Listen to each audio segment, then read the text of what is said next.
This is Jazzy Lady, and you're listening to Jazzy Lady Talks. So I'm looking at this boxing scene article, and today this is one of the things I want to talk about. Right? This is Jazzy Lady Talks. I'm going to talk about whatever whatever catches my interest is on my mind. Right? So just that's going to be the theme of this channel, being that this is only one of my very early few videos here. Right? That's kind of the theme. So when you hear Jazzy Lady Talks, it could be about politics, social issues, boxing, whatever. Whatever I think is standing out to me at that moment in the news.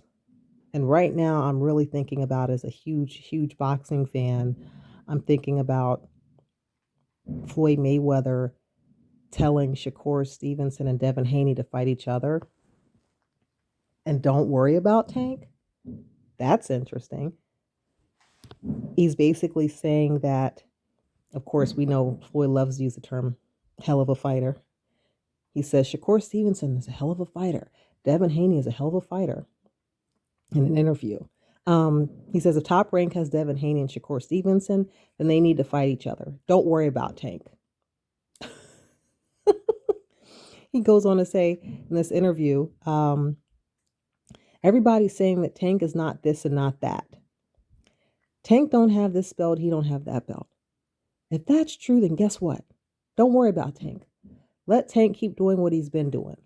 Tank don't have to worry about nothing. As long as Tank is with Floyd and PBC, Al Heyman, Tank is going to live good. He's going to be okay. What? I know one thing. Tank Davis is getting paid like a motherfucker. He's with Floyd Mayweather, and he's getting paid. Excuse me? What? What? Okay. And by the way, let me give credit. This is to Mayweather told this to in an interview to Ben Thompson, who's with Fight Hype. FightHype.com founder Ben Thompson. He said this in an interview to Ben Thompson of Fight Hype. And I'm just thinking, just because this what stands out to me. He's basically, what he's saying is he's getting paid. Tank is always going to live good. But just because you're living good doesn't mean you are good, right? Like, yes, Tank may financially be doing great right now. He's almost 28 years old, a millionaire. He's, he's a millionaire at 27 years old. Most people in their lives will never be a millionaire from birth to death. They will never see a million in their whole life, right? They may live 85 or 90 years and never see a million. And he's hit it already in his 20s. So he's already amassed more than most humans will make in the world. So yes, by financial standard, he is successful. He has made a lot of money. He's making his life easier for him and those around him. And that's great. And I applaud him for that. But just because he's good financially doesn't mean he's good with his choices. Just because you're living good doesn't mean you're good with your choices. One day, Tank is going to look back and question whether the choices he made were the best for his career. Yes, they may be good financial choices, but sometimes you have to take a risk. I mean, it sounds like Floyd's trying to keep Tank safe and protected in this little, bubble here. And he doesn't want to rock the boat. To tell Shakur and Haney, Shakur Stevenson and Devin Haney to fight each other, don't worry about Tank. Nobody's worried about Tank. It's not that they're worried about him. They want to prove themselves against him. It's the competitive nature of any athlete in any sport. So nobody's walking around worried about, Tank. They're not worried about him. Shakur's not worried about Tank. Devin's not worried about Tank. They just want to compete against him, as all athletes do. And when you try to tell other people, don't worry about my guy, he's living good, it's like you're trying to keep somebody, in this little, try to keep someone in a cage, and you don't want to let them out and fly.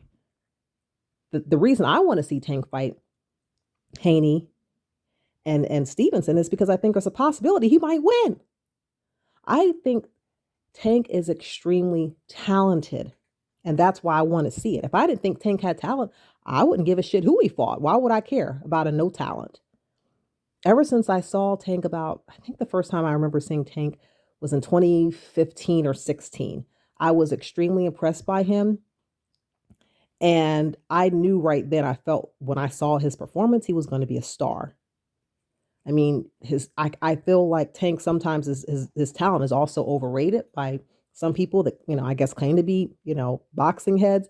In my opinion, Tank is very talented. I think his skill is underrated, and I think it's underrated at his opponent's peril, because I think Tank is one of those people that, he may lull you to sleep, and just when you're about to go to sleep, he's going to knock you out, and well, wake you up in a sense and then put you back to sleep, right? I mean, Tank can sometimes lull his opponents into complacency because they don't really see what he's about to do. They don't realize he's been setting them up the whole time. I think sometimes Tank is so skilled, he makes it look easy and people don't see what he's doing. So I also think Tank doesn't get enough credit for the skill that he has.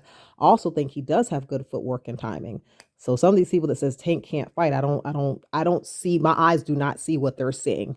And as someone that's been watching boxing probably since 1986, I think I'm qualified to say that, okay, for 36 years.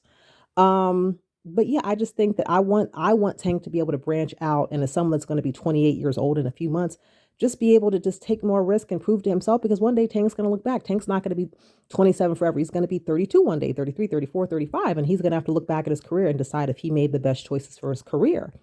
And I think right now he's at a turning point in his career, where the decisions I think that Tank will make in the next 2 years are going to really define it. The decisions that Tank makes before he turns 30, I think, are going to really define him. So I think it's imperative that he really start to think about, branching out on his own. And I know it may be intimidating to tell Mr. Mayweather no, but Mayweather is best with Mayweather. Mayweather manages his career like gold, but I'm not so sure about other people's career. He is Money Mayweather, and he will help you make money, not necessarily the best career choices, right? So this is just something, to think about. Should Tank branch out his own and maybe try to get those fights with Devin Haney, with Shakur Stevenson? I am proud of him jumping up to 140 and beating Mario Barrios. I was very impressed by him jumping up to 140. I think Tank is very talented, and I definitely have him on my pound for pound list because he's moved up weight classes. And I'm impressed. But like I said, it would be nice to see him at 140, jump up and just, do the darn thing, because I know he could do it. And fight these fights with Devin Haney in particular. I want to see him at 140 in particular, and keep staying there. But I want to see what he can do at 140. I mean, he might jump back down and hop between 135 and 40, but I think 135 and 40, 130, 35 and 40 is a monster. But I'm curious about what he's going to do at 140. I'm curious at 140 what he could do. Um, so we'll have to see. We'll have to see. But just wanted to give my thoughts on that, and just say, Tank, don't be afraid to branch out. It's your life and only you can live it. So, it's Jazzy Lady. Be back with another video.